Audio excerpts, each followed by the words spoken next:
দেখো আজকে অন্য দিনের মতো আমি সোনাইকে দিতে এসেছি, আর বৃষ্টি তো হচ্ছেই, মানে চলেইছে, আর ভালো লাগছে না, ভিজে ভিজে শরীর খারাপ করছে। ওরও একটু শরীর খারাপ করেছে, এই সময়টা সবারই শরীর খারাপ করে, প্রথম বর্ষা তো।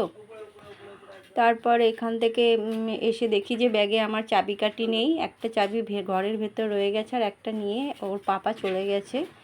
এবার ট্রেন ছেড়ে দিয়েছে, আমি তখন ফোন করছি, আমাকে বললো তুমি স্টেশনে বসো, আমি আসছি। তো বসে বসে কি করব, এখানে নানা রকম স্টেশনে জিনিস বিক্রি হয়, আম, নানা রকমের, আরও ওই ছোটো ছোটো যেগুলো নিমকি ভাজা, এরকম বসে বসে কিনছি আর সময় কাটাচ্ছি। একটু আম কিনলাম, একটু নিমকি ভাজা কিনলাম, আর দেখছি কখন ট্রেনটা আসবে।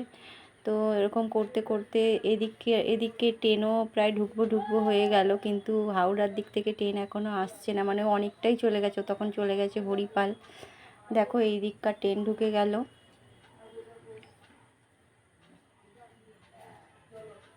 তাড়াহুড়োয় আমি চাবিকাঠি নিতেই ভুলে গেছি। তো ভাগ্যিস আমি মানে ওকে বলেছিলাম, তখনও খুব একটা বেশি দূর যায়নি, হরিপাল গেছিলো ওখান থেকে। আবার মানে ট্রেনের টাইম আছে, ফির এই ট্রেনটা একটু যাওয়ার পর আবার ওই ট্রেনটা ঢুকবে।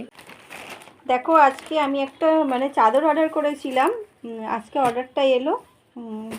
আমি তো আগেই এটা খুলে ফেলেছি, তারপরে ভাবলাম তোমাদের সাথে একটু শেয়ার করি। এই দেখো দুটো পিলো কভার, দুটো বালিশের ঢাকা, তিনটে হলে ভালো হতো, কিন্তু দুটোই ছিল, আর আমি দেখে শুনেই অর্ডার করেছি। অর্ডারটা ঠিকই এসেছে, যেরকম অর্ডার করেছিলাম সেম এসেছে। খুব আমার তো ভীষণ ভালো লেগেছে, আর আমার সাদার ওপর বেড কভার দেখতে খুব ভালো লাগে। যদিও এটা সব সময়ের জন্য খুব অসুবিধে, চট করে মানে কালারফুল হলে সেগুলো নোংরাটা চোখে পড়ে না, সাদা জিনিসই চোখে পড়ে। কিন্তু সাদার ওপর আমার বেড কভার সেট খুব ভালো লাগে, আমার খুব ভালো লেগেছে। তোমাদের কেমন লাগলো একটু জানিও আমাকে।